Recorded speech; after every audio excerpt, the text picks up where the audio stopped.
Ano ang dapat gawin pag nalamang nagloloko si mister? Una, pag nalaman mo na may babae si husband mo, maging kalmado ka. Huwag mong hayaan na pangunahan ka ng galit mo kasi walang maitutulong yan. Magulo na nga, lalo pang gugulo pag nag-away kayo. At pag nag-away kayo, mas mapapalayo ang puso ng mister mo sa'yo. Pangalawa, the moment na malaman mo at sigurado kang may babae ang mister mo, huwag mong komprontahin ka agad. Mag-isip ka, bakit nang bababae ang mister ko? Saan ako nagkulang? Paano ko ba tinatrato ang asawa ko? Malambing ba ako sa kanya? O lagi ko na lang siyang binubungangaan? Naging abusado ba ako sa kanya? Yes.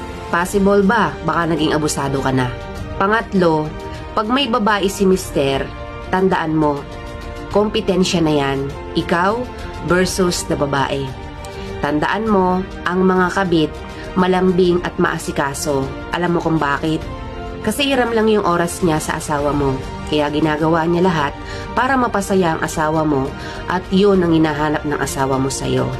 Ang problema, puro problema sa bahay, sa bata at sa pera ang iniisip mo. Nakakalimutan mo na yung asawa mo. Pang-apat, huwag mong komprontahin kung alam mo na magagalit ka lang. Kung alam mo na iiyak ka lang dahil wala kayong mariresolve na issue.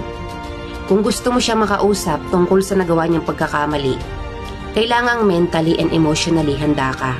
At dapat handa ka sa sasabihin niya. Handa kang makinig at umintindi.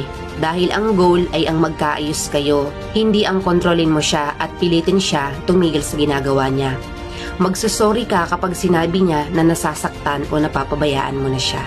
Panglima, pag nagkausap na kayo at nakapag-sorry sa isa't isa at nangako na lalayuan ng babae, maniwala ka at magtiwala ka.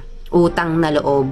Huwag mo ulitin sa asawa mo yung pagkakamali niya. Pagkatiwalaan mo kasi ikaw na lang ang naniniwala sa kanya. Kasi kahit siya, wala siyang tiwala sa sarili niya. Gets mo? At pag nakita mo na hindi pa niya iniiwasan ng babae, hayaan mo lang. Bigyan mo siya ng oras at panahon. Huwag mo siyang kontrolin.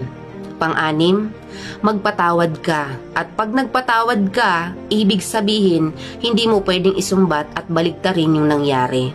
Move on. Strong ka. Patunayan mo. At ang totoong nagmamahal ay nagpapatawad. Ang matibay na pundasyon ng relasyon ay ang pagpapatawad. Pang-pito, learn from this experience. Lahat ng mali mo, ayusin mo at mas palalimin mo ang pagmamahal mo sa asawa mo. Lastly, magdasal ka. Tanungin mo si Lord kung ano ang dapat mong baguhin sa sarili mo. At baguhin ka. At gawin kang mabuting asawa sa mister mo.